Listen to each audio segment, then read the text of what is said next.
No programa de hoje vamos falar sobre as contribuições do Espiritismo para o progresso da humanidade.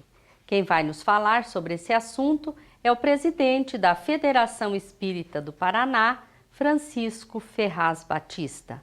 No Momento Espírita, vamos ver como é bom viver bem o dia.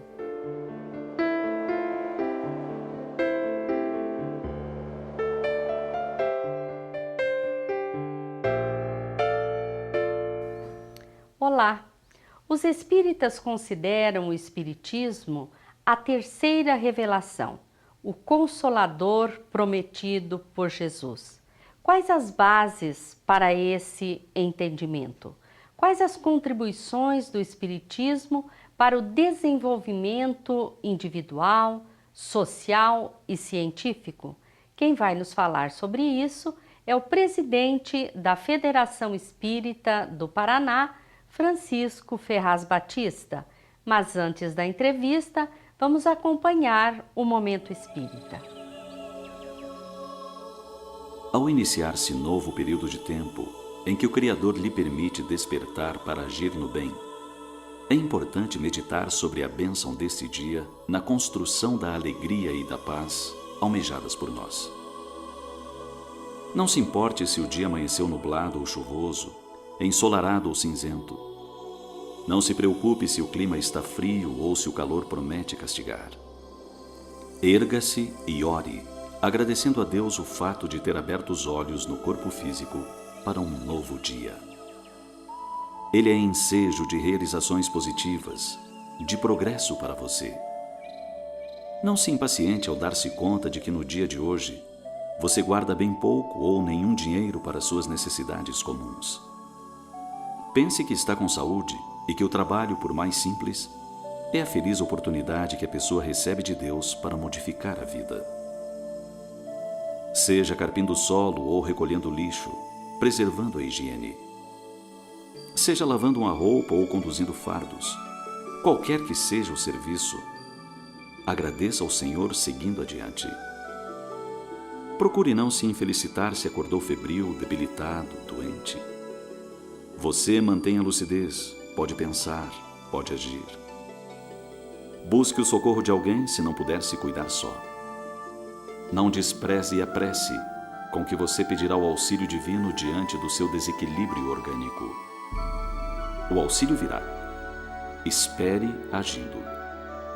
Seja como for, você tem hoje nas mãos os mais valiosos recursos para ser feliz dentro do quadro das suas provações e merecimentos. Não se entregue à revolta, ao rancor, à mágoa, ao desalento. Seu dia deve ser um dia lindo. Seu tempo deve ser abençoado. Enquanto é hoje, seja amigo de alguém, leal e prestativo. Enquanto é hoje, liberte-se dos vícios que o aprisionam, fiel ao bem, decidido. Enquanto é hoje, cresça um pouco mais vinculado a Jesus Cristo, a fim de que consiga viver um bom dia em cada dia que passe por você. Vivendo bem o seu dia, você estará se preparando para o formoso dia sem nuvem, sem tormenta, sem noite, que o Criador a todos nos oferece, após superados os tempos terrestres, educando-nos e valorizando as horas com disposição e coragem, com grandeza d'alma.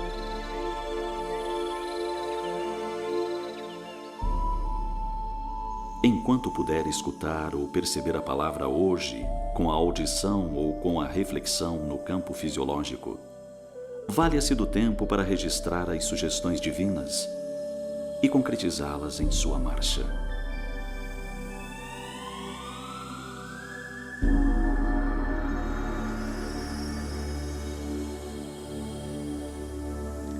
O Momento Espírita nos trouxe a mensagem Bom Dia. É a primeira faixa do CD volume 2. O texto pode ser encontrado no portal momento.com.br. Hoje, nossa entrevista é com o presidente da Federação Espírita do Paraná, Francisco Ferraz Batista. Vamos conversar com ele sobre as contribuições da revelação espírita para o progresso da humanidade. Francisco, é com uma alegria muito grande que nós o recebemos nesta oportunidade no programa. Acompanhando o movimento espírita no estado do Paraná e também em outros estados, como que você vê o papel do espiritismo no contexto social que nós estamos vivendo? Olha, nós imaginamos assim que o espiritismo, pelas máximas que ele traz, proporciona à humanidade de uma maneira geral, ter acesso, sempre vai exercer um papel preponderante no contexto social.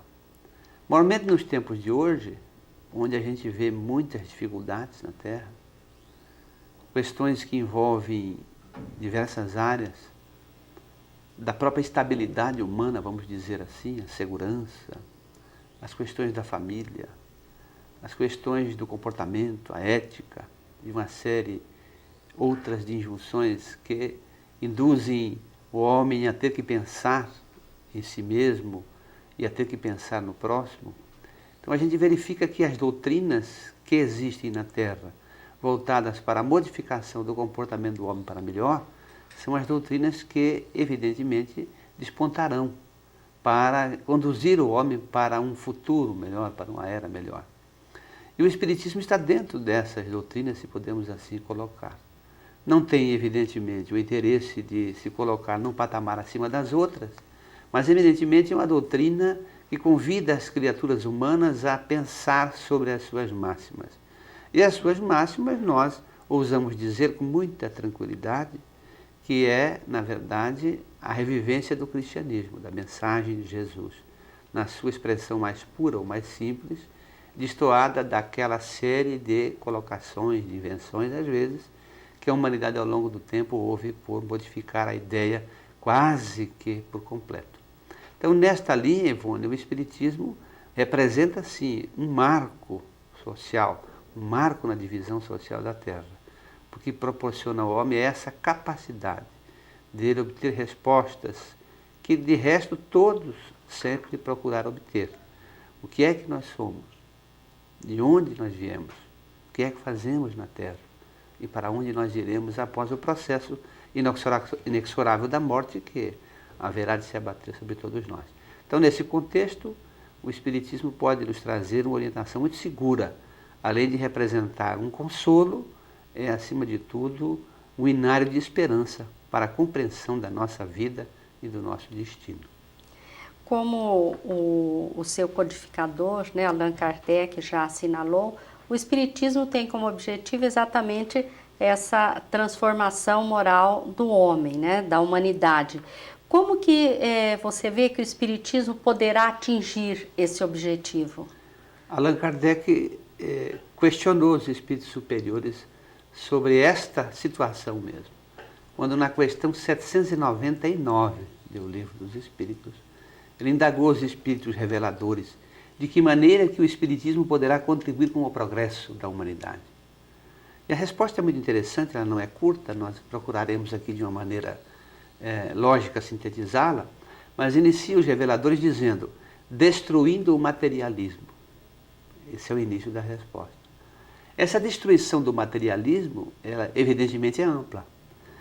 Destruir dentro da criatura humana os elos que ligam ela à materialidade, às vezes à animalidade, destruir dentro do comportamento humano as ligações que ainda temos com as questões do orgulho, do egoísmo, da ambição, da vaidade, e demonstrar à humanidade, acima de tudo, a presença de um Criador que trata todas as situações de uma forma equânime, igualitária, já nos encaminhando para um papel igual no campo da sociedade.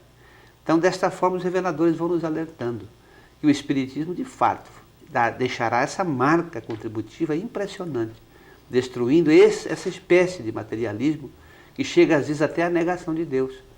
Como vemos, inclusive, hoje na ciência, chamada ciência nova ou renovada, alguns cientistas, alguns escritores, tentando restabelecer uma ideia já, imaginávamos sepultada, de que Deus era um delírio. Recentemente, inclusive, há um livro lançado nas livrarias de todo o mundo com esse título, Deus, um delírio. O que nos preocupa muito, porque, na verdade, é esse delírio do materialismo que o Espiritismo há de sepultar através do seu conhecimento e a partir do conhecimento da sua aplicação. E em que se baseia, Francisco, ser o Espiritismo a terceira revelação, o Consolador prometido por Jesus? Essa questão é muito interessante também. É preciso que haja uma análise histórica retrospecto, né? do comportamento ético, social, religioso da Terra. É evidentemente que antes de Jesus, que foi o divisor de eras, havia na Terra todo um comportamento conceitual no campo da religião. Muito embora ainda ligada muito ao misticismo, né? Aquela crença mística que as criaturas tinham em várias civilizações, em vários deuses, etc. Buscando, evidentemente, fixar o pensamento na compreensão da vida e na compreensão do universo ou da Terra, por conseguinte. Então, no mundo antigo, e nós poderíamos dizer antes de Jesus, essa conceituação politeísta era quase generalizada. Até que surgiu dentre uma civilização, os hebreus, que depois dá origem aos judeus e aos árabes, da mesma árvore genealógica, os patriarcas, os chamados patriarcas, né, que são encontrados no chamado Velho Testamento, os líderes religiosos. Dentre eles, a figura de Moisés, já um pouco quase próximo à chegada de Jesus na Terra. Esse líder dessa nação é que trouxe, de uma maneira exteriorizada, a fixação daquilo que nós chamamos da crença num único Deus, um único Senhor. Existe apenas um Deus, um Senhor, muito embora denominado pela tradição como Jeová ou Javé, que na realidade era um espírito líder daquele povo. Mas fixou essa crença no Deus único. E essa crença no Deus único tem um papel preponderante na história da Terra, porque acabou por direcionar a crença de outras religiões, de outras civilizações. E o próprio estudo das outras civilizações e outras crenças, como a crença hindu, por exemplo, apesar de vários deuses, vai levar ao Deus principal. Então aí nós temos o que se considera na Terra a primeira revelação, ou seja, tirar o véu dessa condição de crença em vários deuses e mostrar que é um Deus só. Então a humanidade, de resto, aceita isso como sendo uma revelação. Não é o Espiritismo que apregou isso. Depois nós haveríamos de também, conceitualmente, falar de qual foi o movimento mais importante na história da Terra do ponto de vista da ligação do homem com Deus. E aí, tradicionalmente, haveremos de concordar que foi a presença de Jesus. E, sem dúvida nenhuma, Jesus, muito embora às vezes não aceito por algumas religiões como sendo o Messias, mas por essas religiões que não o aceitam como sendo o Messias, é considerado profeta. Se é profeta para uns, mas é Messias para os demais, principalmente nós do mundo ocidental, inegavelmente ele vem dividir a história da Terra e se considerará, pela sua mensagem, preponderantemente centrada no amor, na face amorosa, bondosa, justa de Deus, nessa espécie de uma segunda revelação do ponto de vista religioso, que assim poderemos compreender, de fato foi. Mas aí nós teríamos que entrar num conceito que o próprio Novo Testamento retrata de um ensino de Jesus. Quando ele, conversando com os seus apóstolos, e certa noite, diríamos assim, vai trazer a eles a esperança de um consolo. Por isso é chamado, tanto do Novo Testamento ali, o Consolador Prometido, né? Nessa ocasião, então Jesus, antevendo, diríamos assim, o momento do seu retorno a Deus, ao Pai, os sacrifícios que ele teve que passar, para deixar firmada essa presença dessa revelação amorosa de Deus, essa necessidade da prática da caridade e da bondade, ele vai dizer aos seus apóstolos, aos seus discípulos, e resto para a humanidade, que ele iria para o Pai, pediria ao Pai, e ele enviaria um outro Consolador. Então, um outro. Ali ele já se personificava como um Consolador. E que esse Consolador faria lembrar de tudo o que ele tinha dito, né? Portanto, tudo o que ele disse, que ele ensinou, esse Consolador lembraria, mas iria além, revelaria outras coisas que a humanidade à época, e ele diz, vós não poderias compreender. Então há aí duas situações claras. Este Consolador viria a restabelecer todas as coisas, no sentido da crença, da fé, do pensamento, lembraria o que ele disse, o que Deus lhe enviou para dizer, e também revelaria outras situações, dado o acompanhamento do progresso da humanidade. Então essa revelação, este Consolador, teria que ser de fato essa espécie de ação ou de movimento que conduziria a humanidade para a compreensão verdadeira da sua mensagem e poderia revelar situações que à época Jesus não pôde revelar. E aí nós entramos então neste ponto. Onde poderíamos encontrar esse Consolador?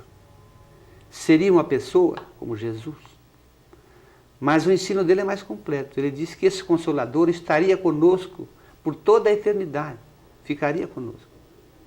Então não deverá ser um indivíduo, uma pessoa, mas uma mensagem, uma doutrina, um ensinamento, um código de valores morais. E aí nós vamos então constatar, pelos princípios que o Espiritismo, como doutrina, agasalha, os 5 grandes princípios, né?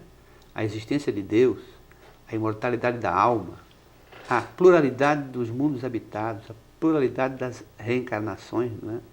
E a comunicabilidade entre os 2 planos da vida, que nisso tudo está, de fato, centrado toda uma grande revelação. E o Espiritismo tem esse papel, reviver o que Jesus disse, portanto, lembrar, ele disse, e, de acordo com o próprio avanço científico, tecnológico do homem, revelar um outro mundo, pré-existente a este que nós materialmente vivemos, que é o mundo espiritual, de onde originariamente todos nós saímos e para lá retornamos. E as relações que esse mundo tem com o mundo material. Então é aí nestes pontos que envolvem conhecimentos científicos, filosóficos e de cunho religioso, o Espiritismo é considerado essa terceira revelação.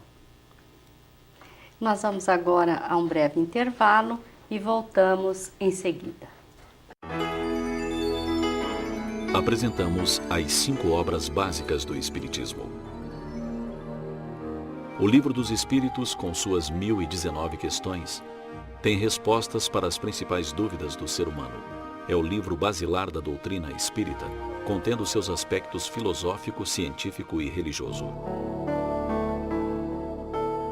O Livro dos Médiuns, segundo livro da codificação espírita, é um guia seguro para aqueles que são médiuns ou para aqueles que se interessam pela parte científica da doutrina espírita.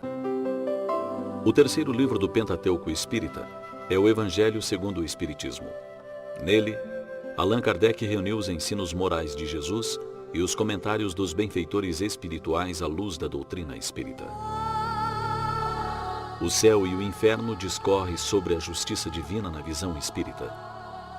Neste quarto livro, Allan Kardec foi subsidiado por comunicações de espíritos que relataram como viviam na Terra quando encarnados e como estavam vivendo após a morte no mundo espiritual. No quinto livro, A Gênese, encontramos análises sobre a formação da Terra e do Universo. Encontramos também análises sobre o futuro, explicação sobre os milagres de Jesus, além de conter uma abordagem sobre o final dos tempos, sobre a lei imutável do progresso, entre outros assuntos. O Espiritismo Responde de volta. Estamos conversando com Francisco Ferraz Batista, presidente da Federação Espírita do Paraná, sobre o Espiritismo, terceira revelação. Francisco, o Espiritismo e a ciência se completam reciprocamente, segundo Allan Kardec em o livro A Gênese. Então nós vemos que a religião e a ciência deveriam caminhar juntas, né? Mas não é o que nós vemos na prática, não é? Essa também é uma questão muito interessante e que remete à necessidade de fazermos uma rápida digressão histórica. No século XIX, na realidade, é um século de muitas descobertas, né? Partindo do ponto de vista da filosofia, das ciências, já havia o estabelecimento na Terra da chamada doutrina empirista, né, na Inglaterra, por Gassendi e por Locke, que são considerados os pais do materialismo. Depois na França, a própria França, onde foi codificado o Espiritismo, destacou-se o positivismo de Auguste Comte, que são doutrinas todas racionalistas científicas, e que inquinam o homem a acreditar que nada fora do laboratório que seja comprovado, fora do laboratório, na verdade existe. Só existe aquilo que é comprovado dentro do laboratório da ciência. Mas essa situação é uma situação que foi um ápice de uma espécie de intriga, se podemos dizer assim, entre a ciência que surgia no século XVI, XVII, XVIII, com a própria igreja estabelecida. Porque muitas descobertas, evidentemente, e continuam chegando, vêm pelo laboratório, vêm pela pesquisa, vêm através dos cientistas que se dedicam. E às vezes algumas descobertas que veriam e que vieram, a igreja, com todo respeito, não aceitou. A igreja como instituto, como instituição, não como pessoa. Não aceitou.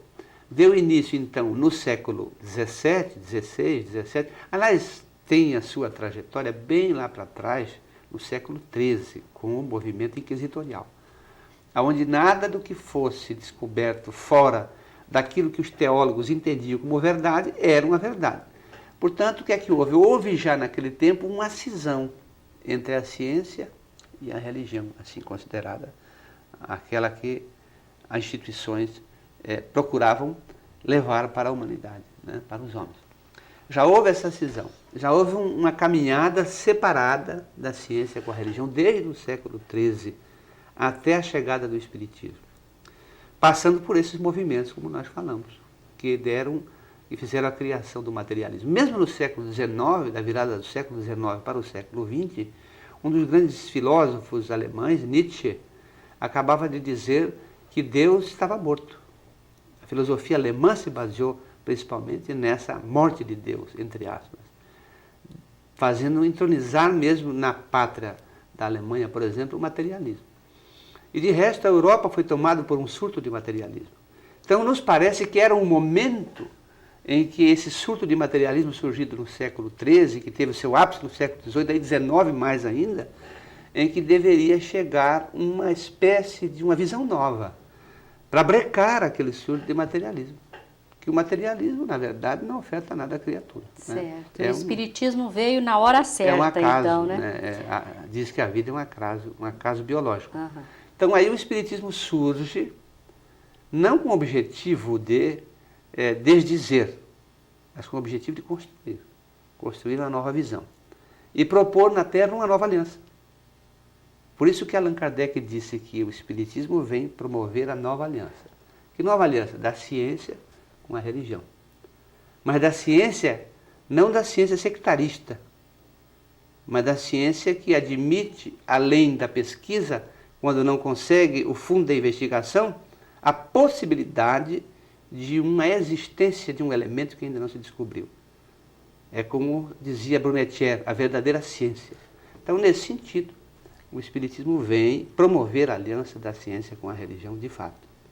O Espiritismo, ele revelou para a humanidade um mundo espiritual e a relação que há entre o mundo espiritual e o mundo material.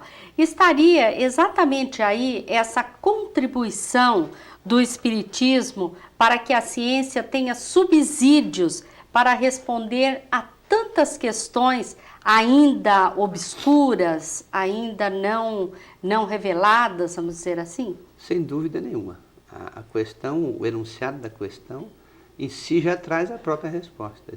De fato, o Espiritismo, no seu aspecto científico, vem ofertar à ciência acadêmica essa possibilidade da ciência acadêmica experimentar uma solução a mais daquelas soluções que ela experimenta. Isso se torna muito claro, por exemplo, no campo da mente humana, no campo das interferências da mente humana.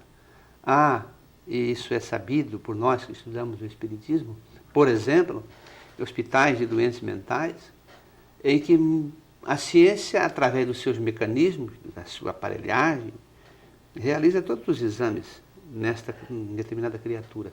E não encontra nenhuma lesão cerebral, nada e possa determinar a alteração de comportamento daquela criatura que está internada neste hospital, por exemplo, neste psiquiátrico. E aí vamos aonde? Se não há lesão, se não se detecta pelos exames mais ultramodernos possíveis, nenhuma disfunção cerebral, mas o indivíduo apresenta alteração de comportamento na área, né, mental, onde é que está isto? Onde está a origem? Aí há que se buscar, então, esse suporte do ponto de vista da espiritualidade. E o Espiritismo tem a condição de ofertar esse suporte.